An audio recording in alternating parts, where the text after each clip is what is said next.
this morning. I've learned some tricks along the way and I cannot wait to share them with you guys. Good morning. Good morning, everyone. Can't wait to have you here. Sewing Studio Fabric Superstore, Sewing Studio at Lady Lake. There we are. Good morning. Hello, everyone. Hi, I'm Catherine from the Sewing Studio at Lady Lake and the Sewing Studio Fabric Superstore, and I'm here today to talk to you guys about using your twin needle to sew with knits on a regular sewing machine. Not everyone has a serger, so this is a really good way to make use of a twin needle, which most people are like, oh my gosh, a twin needle, what do I do? It's really not all that difficult. So today we're going to talk about some steps to success for sewing knits with your sewing machine and a twin needle. All right, so let's get started. So the very first thing I want to talk about is the needle and thread. So you're obviously using a twin needle because that's the subject of today's conversation. Can I get a close-up on these? Thank you, Kelsey. We've got Kelsey today instead of Eric. So these are your twin needles. When you choose a twin needle, there are different widths that you can use. They go anywhere from a 2.0 millimeter of separation on the needle to a 4.0 millimeter of separation on the needle. But the main thing is that you need to have a ballpoint or a stretch twin needle when doing this because you're using it on knits. You want it to separate the fibers as it's piercing down through, not cut the fibers. So that's very important when choosing your needle. Once you've chosen your needle, you need to think about the thread. And honestly, for the most part, you can just use regular thread. You can use a polyester, all-purpose sewing thread. Gutermann, Mettler, any of these kinds of threads are going to be just fine. However, sometimes if you feel like you're not getting enough stretch, then you can use a stretch thread on your bobbin by winding it yourself. So a stretch thread, if I could get a close-up here, Miss Kelsey, a stretch thread actually has like no substance. See how puffy it is there? But then as soon as you start to sew, it pulls tight. So that's what a stretch thread can do for you. And sometimes it will allow you to have a little bit more stretch. Can you talk up here? A little bit more stretch in your fabric. So that is another thing that you can do if you need to along the way. But for the most part, I don't think it's a big deal. Maxi Lock Stretch has a really good stretch thread, and Wonderful has come out with a wonderful stretch thread as well. So you can try those. Now, when you're threading your machine, a lot of machines have an auxiliary spool pin, which is a fancy way of saying an extra spool pin. So you have your normal thread on your normal station for your thread, and you're going to thread that through as normal until you get to actually threading the needle. Before you thread the needle, you're going to use your second spool of thread. If you don't have an auxiliary spool pin or an extra spool pin, you can use a thread stand. A thread stand will allow you to have your thread off to the side of your machine, and then you can use that to go on and follow through.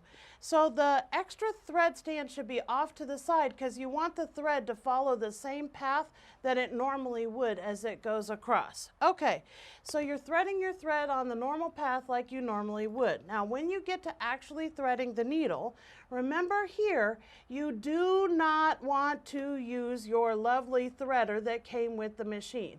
When you're threading the needle, because it's a twin needle, you need to thread those needles by hand. So you need to make sure that as you thread these, you're threading them by hand. I like to use my regular thread on my left needle, and I like to use the second spool of thread on my right needle.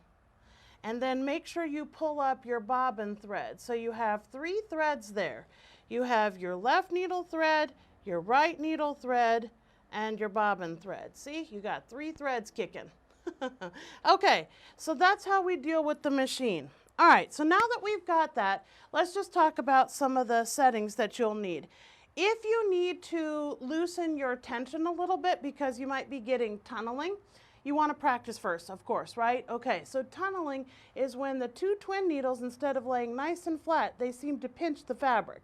That's called tunneling. So you want to loosen your tension a little bit if you need to, if you get that tunneling, but we're going to talk about a way to prevent that as well.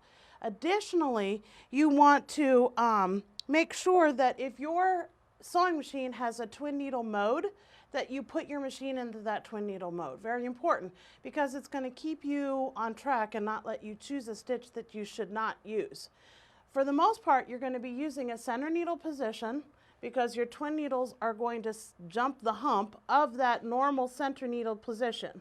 Okay? All right, so now that you've got that, there are some things you can do to help your project lay a little bit flatter.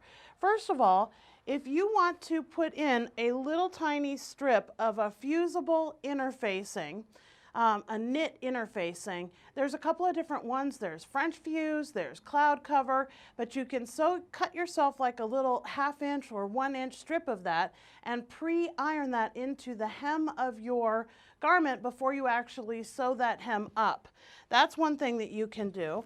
There's also wash away wonder tape, which you can peel and stick to the actual edge of your hem before you fold it up, and it'll stick as it goes so that you can sew over that, and it kind of keeps things lined up for you.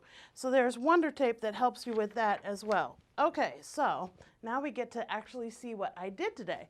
So this gigantic dress came from Walmart, and I didn't want it to be a dress, I wanted it to be a t-shirt. So here's how I did that. So first of all, I laid down my big dress, and I wanted more of a curve on my hem instead of just flat across. I got a lot of size I got to deal with, so curves help skinny that out. Okay, so I have this top that I had, and I just basically lined up my shoulder seams with my t-shirt so that I pinched it right on the edges of the shoulder seams, and I laid it out on my cutting surface. Okay, once I did that, Kelsey, can we have an overhead? Basically, once I did that, I just used my friction pen and I did a line along the edge. Now, as you can see, that's a little bit crooked, so make sure you center it up, and you're basically following that edge of that curve that you want to create your seam line. Okay, so once I had done that, I cut off my excess. Here's where it gets fun and exciting. Okay, so this particular shirt, if we can come up front for a second, Kelsey.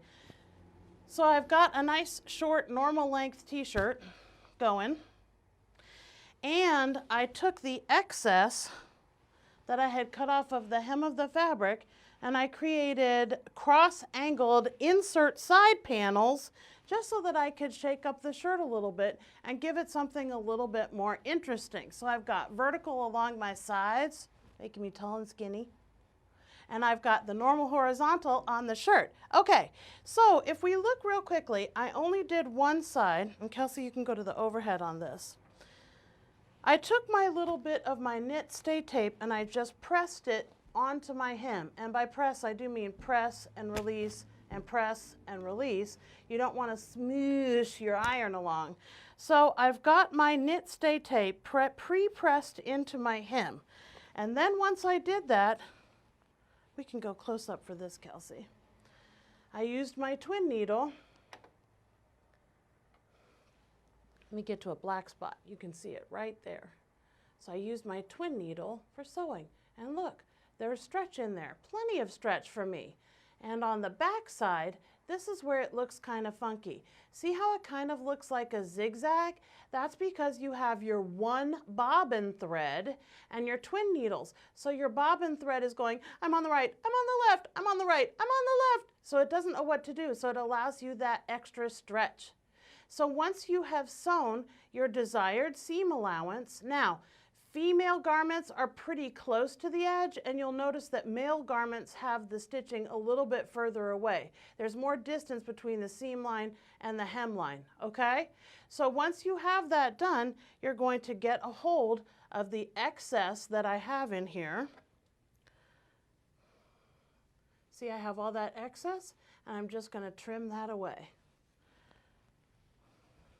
So I took my long dress, took it up a notch so that I've got, contrasting stripes on it, and I've hemmed it to where it's gonna hit me in the right spot, and I didn't spend hours doing it. It's just a real simple little hack, and just use one of your other shirts to get your little hemline and your curve on there, and you are good to go. So thank you so much everyone for watching. I really appreciate your time, and have a great day.